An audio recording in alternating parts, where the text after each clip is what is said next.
And here we are, everyone. It's the Donovan Live Postgame show on this Tuesday night, on Election Night Tuesday night, alongside Jim Donovan. I'm Dave DiNatale. Jimmy, the mayor of the show. I'm running out of posts. That's right. Yes. Because I didn't campaign. We've got full election results throughout the night at WKYC.com. We'll wrap everything up, obviously, tonight at Channel 3 News at 11. Now, trivia question for you, my friend. Where were you on this date, May 7th, 1989, 30 years ago? Well, I was a couple of weeks away from getting married. Yeah, wow. And it was my wife's bridal shower. And it was Game 5 of the Cavaliers-Bulls playoff series at the old Coliseum. And I had covered, every game. In fact, we had just gotten back from Chicago. They had won on a Friday night to force the fifth game. And you're thinking, all right, this is going to be, now they're home. Now they're going to win at home. And but anyway, my wife said to me, she was my fiance at the time, said, you have to come to the beginning of the bridal shower, just so that, because people are going to give us gifts, and it would be appropriate to just say thank you. And I said, it's Game 5 of the series. I got to get out there. And she said, you at least have to come to the beginning of the bridal shower.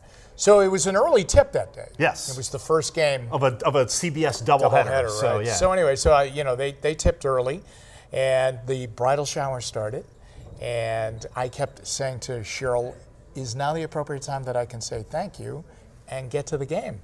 And she said, no, you got to wait longer until we start opening up the gifts. So we opened up a bunch of gifts, and then I finally said, hey, I really got to get going. Can I say so long? Yeah. Thank you. And I finally did, and I got in my car. We were at Michaud's, which is a in Strongsville. Sure. Yeah, great place. Cheryl had worked there as a teenager, and along with a bunch of her friends, so she knew the place. And so I got in my car and I bombed down 303, the back way to the Coliseum, and I listened to Joe Tate at Joe Tate's best. I mean, he was amazing, and the game was amazing. It was close all the way. Back and forth. I mean, nobody had a big lead. The Bulls might be up 3, then the Cavs might be up 3. The Bulls might get it to 5, and then the Cavs might get it back to 3. And it was amazing. I raced to the Coliseum, got a parking spot, ran down that ramp that they had there, burst through the doors, and I saw basically the last 3 minutes of the game. And I was standing, if you look at the video, and if you can take the video, I was standing right behind Lenny Wilkins. Were you really? Yeah, because you could move around the Coliseum if you're a member of the media, and I was right behind him, and it was unbelievable. I was actually on a family vacation because I loved those Cavs teams. My dad and I would go to about 15 or 20 games a year around that Price, Nance, Doherty era. So you're talking like 1986, 87 to 92, 93. Until I went to college. We went to a ton of games. So I love those Cavs teams, maybe more, almost as much as the Browns teams. Right. But we were on a family vacation in Dallas. So we were at home. We were at a friend's house watching the game, and I could feel just the air out from under everything. 1,500 miles away from Richfield. Yeah, it was It amazing. just was devastating. Now, people always think that, because of it's taken on the shot has taken on such a mythology over these 30 years that, sometimes I think people think it's like that was the shot that sent Chicago to the NBA Finals or something like that. It was only the first round. Right, because it was the best of 5. It was best of 5, but there are a lot of reasons why it was such for Michael Jordan, certainly an iconic moment. But on the flip side, for the Cavaliers, why it was such a deflating moment. Yeah, and I know that he hit the shot that won the game, but really, if you dissect the series, where the Cavaliers got in trouble was they lost the first game of the series. They lost on a Friday night at home. And Mark Price was hurt. I forgot he did not play in that game. He had a groin injury. And I have to tell you, he wasn't really right the entire series. You know why he wasn't right, even with that? Well, he had a concussion. Rick Mahorn. Against the Pistons late in the year. But he was injured in the first game. I believe it was a groin or a hamstring. Yeah. And he did not play. And they did not play well. And they were behind the 8 ball the whole series. They won game 2. They were 1-1. They went back to Chicago. They got kind of handled in game 3. And Brad Daugherty had a bad game in game 3. And then in game 4, they were in trouble all night long. And then finally, Brad Daugherty hit a couple of free throws right at the end to get the game into overtime. They went overtime. And they ended up winning in the overtime. And you just felt, okay, now they finally got themselves out of trouble. But Jordan beat them. But I really think, the first game kind of, as much as the shot is the moment that everybody remembers, the first game really got them in trouble. And they were in trouble the rest of the series. The Cavs that year had won 57 games, which was, I think, it tied a franchise record because I think it was the Miracle. I don't know, maybe the Miracle Richfield team might have won close to that many games, but they won 57 games. They were a high seed. They weren't quite as high as the Pistons were, but they were. I think they were two. They were 2 seed. Right. And they had beaten the Bulls 6 times in the regular season. Yeah. And in one of those games, I think they beat Chicago, was without Price, Nance, and Daugherty. All 3 were All-Stars that year. So it was stunning that the Cavs lost this series because everybody had predicted that the Eastern Conference Finals was going to come down to the bad boy Pistons, who were the defending Eastern champs. They had lost to the Lakers the year before in the finals. And this upstart Cavaliers team that only 2 years earlier, or maybe it was only a year earlier, Magic Johnson had dubbed them the team of the 90s. Right. That this team of emerging stars was going to be the best team in the 90s. And it just, unfortunately, it never transpired that way. Yeah, well, not only Magic Johnson, but there was a famous moment. I don't know if you remember this, but they used to televise nationally the games on Martin Luther King's birthday. And the Cavs ended up playing the Pistons on a Martin Luther King afternoon out at the old Coliseum and blew the Pistons out. And we went into the locker room after the game. We went up to Isaiah Thomas and said, "What do you think of these young Cavaliers?" And he said, "Boy, these guys used to be kittens, and now they've grown up to be lions." And that's they really had caught everybody's eye at that time. But it was ill-timed. Price got hurt. Price was so important to that team.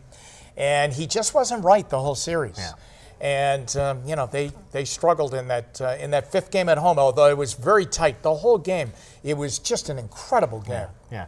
I always felt like because he got posterized, because he was the one that was trying to deny Jordan and then had the hand in the air, talk about Craig Elo, that I always thought Craig got a really bad rap. I mean, first things first, the Cavs aren't in a position to win that series without him because he gets that layup on the give and go with Nance to give them the lead with 3 seconds left. So, I mean, they're not even in a position to win had it not been for Elo. I thought he played a terrific game because some of the other Cavs stars weren't playing well.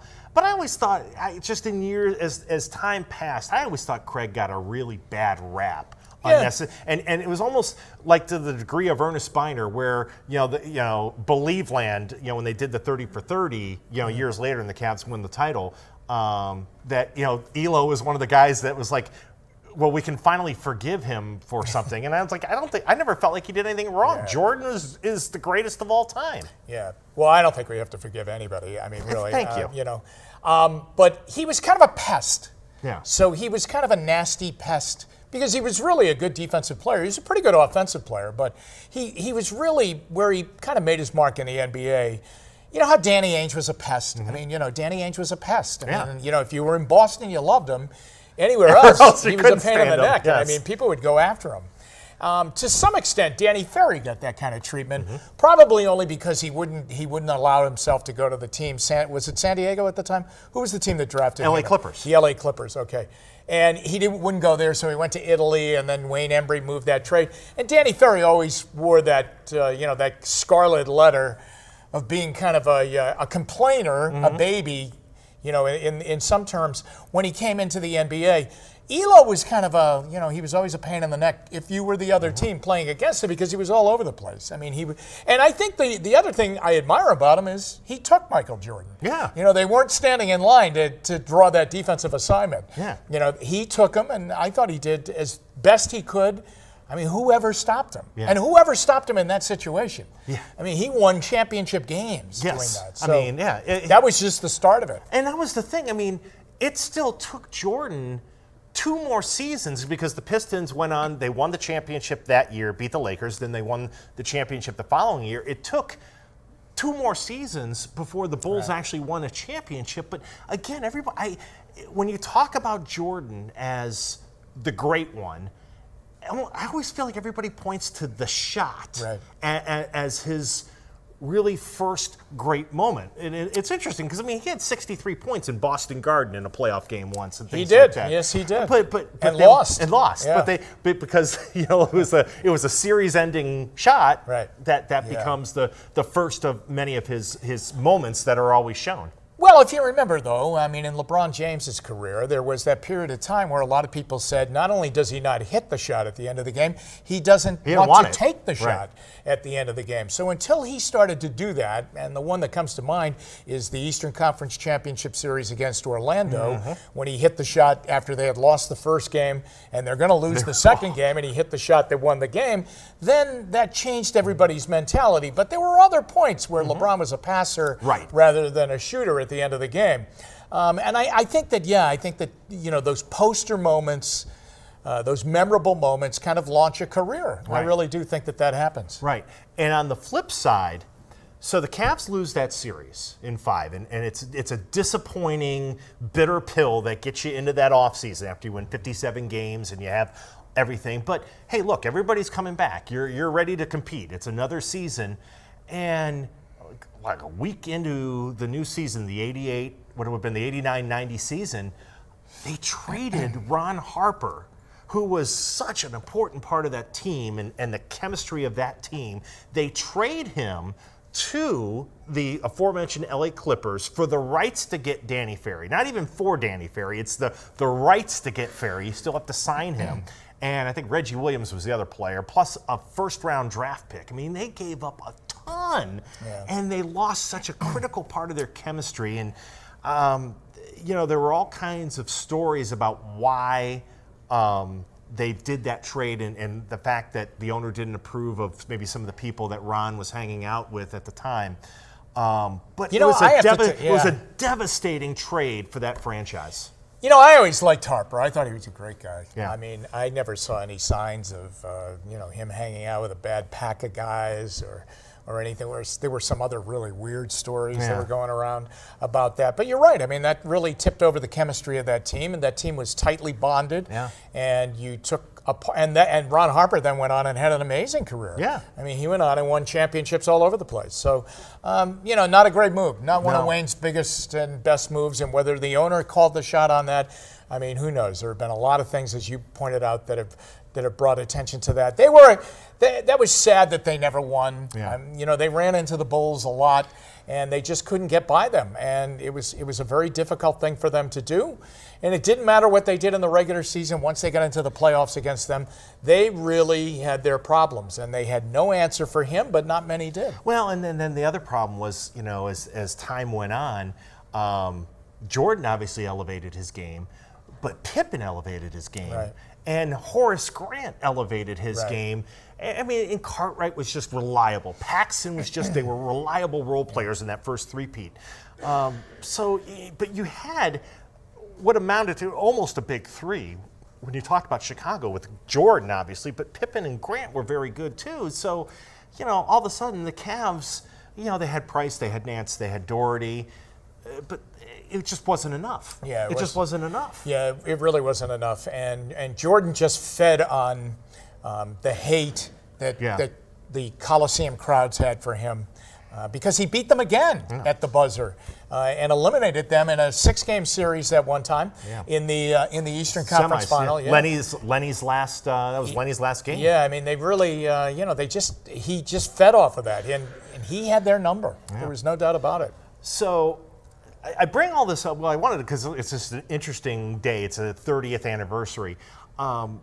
Just one last point, and I want to get to something else with you. But when you talk to people of a generation and you say, "Well, the shot," well, if you're old enough to remember, 1989, like I am, or you were there, the shot means Michael Jordan. Right. But you talk to the younger generation, and it made me smile. I was talking to Kiera Cotton on our digital team, and we were just kind of mentioned the shot, and she said, "Oh yeah, when Kyrie hit the shot to win the NBA Finals." It made me smile because it's like, okay, we always had, for all that pain, we had to wait a long time, but there was a reward after a long time. Yeah. I mean, you talk about that 7th game on the road, and he hits that shot, and they win the NBA title. Now, people in Boston would say he hasn't hit a shot since because he is having a terrible series in the series against the Milwaukee Bucks, and they're about ready to get bounced, and I think they're ready to bounce him out of Boston. But yeah, I can understand that. I mean, that is a moment that will, can never not be associated with Kyrie Irving. Right. Now, Kyrie Irving has really lived on that moment when you think about it, because, he lives on that championship and he lives on that shot. He has not been able to duplicate that. No. He was hurt last year. He's been bizarre this year in his behavior and what he says, and telling the people of Boston that I'm going to re-sign here in Boston, stay with the Celtics, and then basically back out of that. And now it looks as though he wants to go elsewhere, maybe the Knicks, maybe wherever Kevin Durant goes, maybe to LA. Right. I mean, who knows? But he will always have that moment. I mean, and when you think of that, that's a 7th game. Yes. On the road. Yeah. In a tie game. Under a minute in a tie unbelievable. game. Yeah. It's awesome. He'll never say it, but in the back of his mind, I wonder if he regrets some of the decisions he's made since, going back to roughly 2 years ago. Well, there was that telephone call this year, that weird telephone call that he made. Remember when he made the call to LeBron and said, "Hey, listen," this is when the Celtics were in a mess. Yes. And they were losing, and he was barking at all the young players on the team, Tatum and all these other young players, Rozier, Marcus Smart, Jaylen Brown, and they all detested him. And he then picked up the phone one night and called up LeBron, who I think was having dinner with Kevin Love. At the time, exactly. And said, "Hey, listen, I want to apologize for the way I behaved when I was with you in Cleveland." So, he probably does regret it. Yeah, it's just interesting. And watching Golden State and that Houston series, and you sit there and you think, what could have been? What could have been if they could have kept all that together? But enough of the negative stuff, the positive stuff. From being around some of these Browns rookies, and I know you were out there Friday doing some of those bubble, let's be clear, interviews with John Dorsey and Taki, and of course with Freddie Kitchens. Takeaways from being around the building in these last couple days in the aftermath of the draft, and as the team starts to look ahead here to OTAs and minicamp and getting everybody back together soon. Well, I think everybody feels they're going to be really good. And there is a legitimacy to the belief. I mean, they feel that all of those guys that were there last weekend, none of them have to start. Nope. Okay? I mean, Greedy Williams really doesn't have to start. And he may not start because they really like Terrence Mitchell. I mean, now maybe he's a nickel package, and if, as all teams do now, they come out in a 4 wide receiver set and he starts. But I mean, if they're going to name 2 starters, I think today they name Terrence Mitchell I do too. and Denzel Ward. The kid Mac Wilson, he's going to help them a great deal. Taki, he's going to help them a great deal too. But at least today, they don't have to start. Right.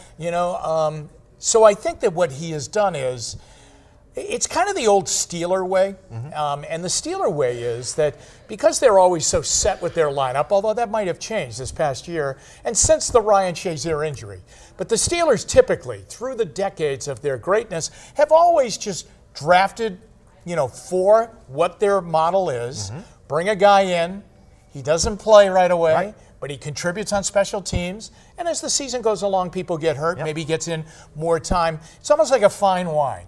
They don't put him in before it's time, right? Before he's ready to go. And that's the Pittsburgh way. And I see a little bit of that going on here.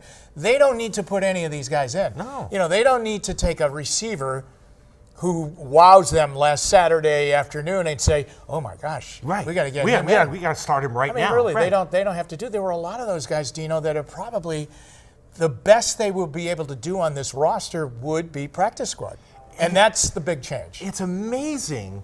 Again, we talk about it with Dorsey, but in a year and a half, how much talent has changed on that roster to the point where we're talking about, because it used to be, boy, we need, if the Browns have 8 draft picks or 10 draft picks, well, they better, 5 of them better be starters. On opening day, right. on opening day. It's all different now. Yeah. Because you got the quarterback right, but you also, you get a Jarvis Landry here, you get an Odell Beckham there, you draft a Denzel Ward, you draft a Nick Chubb, and, it's amazing what happens. You have talent in those key important positions, and then everything else kind of falls into place. The other thing I took away that is totally different was Freddie Kitchens, I think on Saturday after the practice, said, we have never had such talent on the offensive line.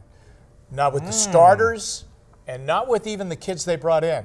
Now, they really like this kid that they drafted in the 6th round, this kid Drew Forbes. Yes. I mean, they really like him a great deal. But unlike Desmond Harrison last year, who ended up out of default being their starting left tackle for the first 8 weeks of the season.